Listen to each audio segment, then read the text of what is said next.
Well, hello. Today I'd like to do a little book review on the, make sure I'm on screen there, the Oxbow incident by Walter von Tilburg Clark. I'm just going to mention straight out, Walter von Tilburg Clark had a little bit of a background in education. He was a professor. He also grew up in an academic family. Born, I think, in Vermont. I didn't write that down in my notes here, but somewhere in New England anyway. Might have been Connecticut. One of those New England states. But then ended up moving to Nevada, and I think he was captured by all the ghost towns and abandoned places that were around back then. So he published the Oxbow incident in 1940, and I'll just say straight off the bat, this book is not your typical Western. Nobody in this book comes out a hero. And again, this book is from 1940. What it is, it's a character study, and you know from the beginning that you're just watching a disaster unfold. But you can't look away. It sucks you in from the beginning, and you get invested in the characters, and then it's really hard to put it down. It was very hard for me to start reading it because I knew how it was going to end. I will say that, but once I did start reading it, it captured me. So the story actually begins as Gil and Art, two cowboys, ride into 1885 in the Nevada town of Bridgers Wells. So the book definitely describes a dying town. It describes a boarded up church. You know, just a good description of the town. So I used these sticky notes, which stick to nothing, but apparently they stick to the paper in this book, which was a surprise. So it was about 3 when we rode into Bridgers Wells, past the boarded-up church on the right with its white paint half cracked off, and houses back under the cottonwoods or between rows of flickering poplars, every third or fourth one dead and leafless. Most of the yards were just let to run to long grass, and the buildings were log or unpainted board.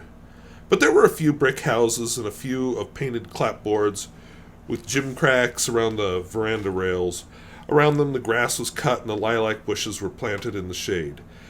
There were big purple cones of blossom on them. Already Bridgers Wells was losing its stage-stop look and beginning to settle into a half-empty village of the kind that hangs on sometimes, where all the real work is spread out on the land around it and most of the places take care of themselves. And it goes on to describe the main street, I won't read the whole thing because it's a lot of reading, but, talks about the stores and mentions that the street was nearly dried, though with wagon ruts hardened in it, so you could see how the teams had slithered and plowed in it. So he definitely knows how to evoke a place. And this place, of course, is a dying town. There isn't much business. It's a place where not much happened, and its best days are already behind it. Stagecoach, we've got railroad coming, and a lot of towns got left behind by the railroad. I've taken you to Haley, North Dakota, which they were sure the railroad was going to come there. Nope. Came through my town. My town is, not huge. 1,500 people. Haley has got 1 or 2 people left, maybe. So that's the kind of thing that happens. So you may recognize the name Oxbow Incident because there is a movie of the same name that came out in 1943. And I think I'm going to refer to the movie quite a lot because I think the movie evokes the book quite well. Makes some changes, which they always do because you have to. But I think it's very faithful to the book for the most part. One notable change, if you have watched the movie, though, is the viewpoint character in the novel is Art, who is played by Harry Morgan, Colonel Potter, for those of you who are MASH fans. In the movie, it's Gil, who is played by Henry Fonda, who's a nice guy. He played nice guys, usually. Kind of an everyman actor, if there is such a thing. So the first thing they do, ride into the new town, just like any kind of cowboy thing, is they go hit the local bar. Which I guess if you've been out on the range all winter, I don't know if there's alcohol out there or not. I guess if you don't pack any, there's not. And definitely no other humans. They just had each other around and the cows or sheep or whatever it was they ranched. So it seems natural that we would meet our main characters in the bar in this kind of a story. You get to meet Smith, the local drunk. You meet some hotheads. You meet some of the characters who shaped this thing. We meet Major Tetley and his stepson. Major Tetley is formerly of the Confederate Army and has a real hard-on for violence. And then to him, his sensitive stepson just doesn't measure up. The book has an ineffectual Baptist minister, and the movie just abandons that character. We also meet a judge who is better at bloviating than leading, and we meet Mr. Davies. Now, Art and Gil, although they're known to these people, are outsiders. There's tension in town over reports of cattle rustlers, and they're getting looked at with a little bit of suspicion. The tension builds as they're pulled into a game of poker, and it culminates with Gil getting into a fist fight. Which, by the way, is also in the movie. He goes, yippee! Goes diving into a fight and gets knocked out by a clunk of the bottle to the back of his head. Which, don't do that. So now that the tension is built, a boy comes riding into town with the news that local rancher Larry Kincaid has been killed and his cattle have been stolen. And don't worry, I'm not summarizing the book. I'm just giving you kind of the particulars that help this make sense. So people are ready to ride out and get the rustlers, but the store owner, Mr. Davies, tries to reason with them and insists that they wait for the sheriff. The Baptist minister also attempts to do so, and they're both ineffective, but they do manage to slow everybody down. We get to know Smith a little bit more. He's kind of a comical character, but he's eager for a hanging. And we meet the hothead Farnley, misread my own handwriting. But disaster strikes when Sheriff's deputy, Mapes, decides to form a posse to go get the rustlers. So Judge Tyler attempts to talk him down and reminds them that the deputy cannot form a posse. But they all want to go. They want to get this guy, these people that got Larry Kincaid. So along the way we meet a few more people. Ma Greer joins the party. She is the only female character. Well, okay, there's one other who I'm not real sure why they threw that scene in the book, but Ma Greer is kind of grotesque, actually, but she wants to go with the men. We meet Sparks, who's a local handyman in black. Kind of interesting, two things about him. First of all, I wrote the actor's name down. The name is Lee Whipper. He's uncredited in the movie. In fact, in most of his movie roles, he's uncredited. If you check him out on International Movie Database, I think that's what IMDb stands for. But he was actually quite a guy. So, look him up if you get the chance. It is worth noting that he gets described using the N-word, which I'm not going to use. And I am unclear if this usage was in the book was due to the setting, the character, or the author's casual use of the term in 1940. He was an educated man, so, you would hope he wouldn't be using that term, but it was 1940, so I was unclear. And I don't know enough of the author's other writings to know, and I couldn't find anything that addressed it. But I just thought I should mention that it's there. Not all over the place, just basically, there's a guy from Mississippi who has a problem with Sparks because he's black, and he uses the word quite a bit. But just like in one little area of the book. So you're not inundated with that word page after page. This is where we finally meet Major Tetley, a man who emphasizes manliness and who earned his military experience in the U.S. Civil War, which ended about 20 years before the story happened. He was a traitor to the U.S. government because he served in the Confederate Army. He is accompanied by his stepson, who he sees as weak and womanish, and yes, he's the kind of guy who sees words like weak and womanish as synonymous. I mention all these characters because when we talk about the mice quotient, I'm trying to pronounce it the French way, the way I was told to by one of my commenters, but I think I Frenched very badly there. Idea, character, event. This is definitely more a character story. Yes, there's a major event coming, and you all know what it is if you've heard of this book at all. But it's more about the characters and how they react coming up to the event and how they react moving away from it. And page 68 illustrates the town drunk Smith and his need for an audience, and it shows how Clark manages to create characters for these personalities. And that is not page 68. So did I mean page 68 or did I mean page 63? Don't worry, I'll edit this out.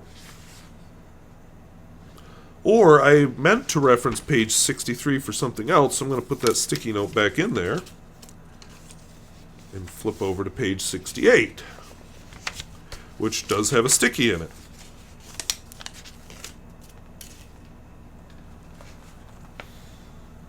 Before we could get out the door, Smith came in. He had on a reefer jacket, which 21st century, I'm pretty sure it means nothing to do with what I think of as reefer, and a gun belt with 2 guns, and he had a coil of rope in his hand. Then he saw Davies, he grinned. "Well, if it ain't big business," he said. "Looks like we'd be going out after all, big business." He held up the rope. "Look," he said. "Moore says I'm the head executioner, so I came all primed." He held the end of the rope up next to his ear and nudged it a couple times as if he was tightening the knot, and then suddenly jerked it up and let his head loll over to the other side.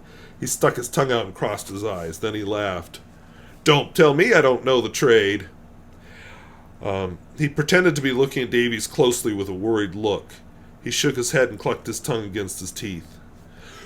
"You don't look well, Mr. Davies," he said. "You don't look well at all. Maybe you better stay home and get rested up for the funeral." He laughed again. "Maybe you could get the flowers." He piled it on. "The boys wouldn't begrudge showing a few flowers even for a wrestler," he said seriously. "A good dead one." Then he laughed again. So, he's performing, of course, for this whole audience of people that want to, go lynch the wrestlers. If you know anything about this book or movie, you know it is about a lynching. And yes, here in the United States, the term lynching has been associated with a racist-motivated killing. But I just want you to remember what lynching actually is. It's a mob killing somebody for an alleged offense with or without a legal trial. So the mob thing is what's important there. And we spend a lot of time during the book with the 3 victims, and they sure look guilty. Their cattle all have Will Kincaid's brand, there's no bill of sale, and one of the men is carrying Will Kincaid's revolver. And these men are led by the kind of pathetic guy named Martin. He's a sensitive family man trying to start a ranch of his own, but very badly prepared to do so. We have Hardwick, an old man who's suffering dementia, and the Mexican, who goes by several names. He's kind of an interesting man, and we hear several names through the course of the story. He's very competent about violence, and we never actually learn his true story. Because of Major Tetley, these men are not immediately lynched. He wants to drag out the whole process because he's actually enjoying it. And that's what Art points out, that he's enjoying dragging this process out. So finally, at 3 a.m., they decide to wait and hang the men at daylight. And what happens next is a sort of party. They use these doomed men's supplies.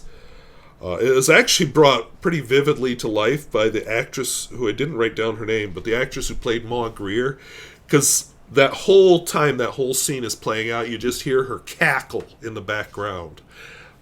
She's they found the perfect actress for her. So Major Tetley is finally talked into a vote before the hanging. Davies, Sparks, Tetley's stepson, and 2 others oppose it. Now, interesting, Art, who is our narrator, and Gil know that this hanging is wrong. But their attitude is, let's just get it over with. On another bookmarked page. See, I skipped a whole bunch here, so I'm not reading the whole thing to you. You read it for yourself, doggone it. "We'll vote," Tetley said, Everybody who is with Mr. Davies for putting this thing off and turning it over to the courts, step out here. He pointed to a space among us on the south side of the fire. Davies walked out there and stood. Nobody else came for a moment, and he flushed when Tetley smiled at him. Then Sparks shambled out too, but smiling apologetically. Then Gerald Tetley joined them. His fists were clenched as he felt the watching, and saw his father's sardonic smile disappear slowly until his face was a stern mask. There was further movement and some muttering, as Carl Bartlett and Moore stood out with them also. No more came. 5, said Mr. Tetley. Not a majority, I believe, Mr. Davies. He was disappointed that anyone had ventured to support Davies. I'm sure he hadn't expected as many as 4 others. I know I hadn't, and he was furious that Gill had been among them. But he spoke quietly and ironically, as if his triumph had been complete. Davies nodded, slowly put Martin's letter away in his shirt pocket under his waistcoat. So I guess I didn't bookmark the part where he's just like, where Art wants to just get it over with, but it's close to there. So the hanging actually happens very quickly. The author does not spend a lot of time on it because it's not what the book is about. It's about the people, not the hanging. So it happens quickly and they ride away. And we see some reactions. But then Sheriff Risley appears, and that's when they learn that they just executed 3 innocent men. Now, what I found interesting is that the sheriff wants to bury this lynching because too many people were a part of it. You can see the aftermath as they return to town. Some of them are blaming others. Some quickly go back to normal. Some are feeling incredibly guilty. And even Mr. Davies, the one who spoke up in defense, is feeling incredibly guilty. Because he thinks if he would have taken physical action against Major Tetley, he could have prevented it. So, as I said, it's a book about characters. We get to see the psychology behind lynching. Not a happy read, but it is a powerful read, and it sticks with you. Something I'm going to bring up in my driving series about good books, which I'm still working on. Got at least one more video in that to come. But I want to talk just briefly about the movie also, because for some of you that may be what you've seen. I already said that the movie switches the viewpoint character from Art to Gill, so Henry Fonda plays a very good Gill, and he actually stays true to the character of Gill, except for 1 or 2 things which I'll get to. He said in later years that this was one of his all-time favorite movies. And the character of Gill plays to all of his acting strengths. He's an everyman. He's somebody who seems rough, but is just fundamentally a good person. The Baptist pastor, Osgood, is absent from the movie. Other characters like Mr. Davies had already filled his role, so I think, why? Some of the events are compressed. We lose a lot of the monologues, because Gerald Tetley is quite talkative in the book, not so much in the movie. And long conversations are just edited down, but the movie actually does adhere closely to the book. The biggest changes other than the viewpoint character come in the ending. One of the big changes in the movie, Gill and Art join those people who are against the lynching. Now the other 2 men, who I've already forgotten their names, who are mentioned in the book, aren't in the movie. So it's still just 5 people against the lynching. But, in the book, they stood on the side of the people that wanted the lynching, even though they knew it was wrong, because they were just to the attitude of, let's get it over with. In the book, Martin's letter is never read. In the movie, Henry Fonda's Gill reads it at the bar, while, and this was an intentional thing by the director, Harry Morgan's hat obscures his face as he reads the letter. I put a link to that scene in the video description. It is a powerful scene, especially when you see the reactions of the men who lynched these 3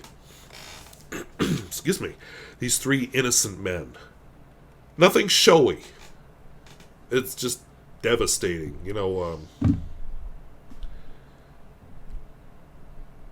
Just very understated reactions, which is perfect. The letter itself, I'll be honest, it was disappointing. I was expecting more when I watched the movie, and they kept talking about it. Then they get to the reading the letter. I'm just like, that's it. That's not that powerful. Sorry.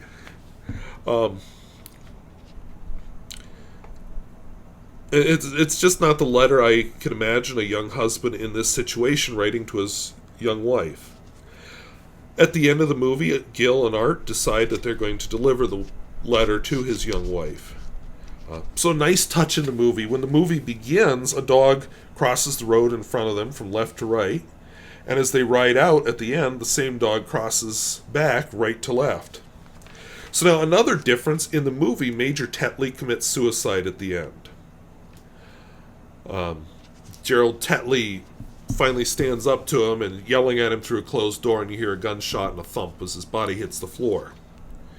In the book, he commits suicide also. His stepson Gerald attempts it once and then succeeds the second time. So yeah, it's grim stuff. The book was actually very successful. In fact, Walter von Tilburg Clark was able to live quite independently thanks to the success of this book. Many people, when the book came out, again, 1940, so we weren't in the United States, we weren't in the Second World War yet. Many people took it as an indictment of the Nazi regime in Europe. The movie was not successful. It was released in 1943 after 20th Century Fox sat on it for a while. And I would say probably because in 1943, with the war going on, the U.S. is probably not in a place for a movie like this. So a few takeaways. One of the things that I really took away from this, there's a lot about manliness. Major Tetley clearly equates femininity with weakness. Art is humiliated when he is shot by mistake. They dig the bullet out. 1885. So they dig the bullet out of his shoulder and then cauterize the wound with a red-hot gun barrel. And he is absolutely humiliated that he passed out during this. And I'm sorry, I don't like to use the F word on this channel, but what the F? I would pass out. I'd probably pass out while they're digging the bullet out. I'm sorry. Call me weak. I don't care. No. Another takeaway is how mob mentality distorts decent people. And to me, it's a reminder that death is forever. Now, I personally am opposed to the death penalty. I've criticized certain aspects of North Dakota, but one of the things I absolutely appreciate about this state is they got rid of the death penalty. There is no death penalty in this state. And by the way, there's also some very good prison reform in this state. But that's a topic for another video.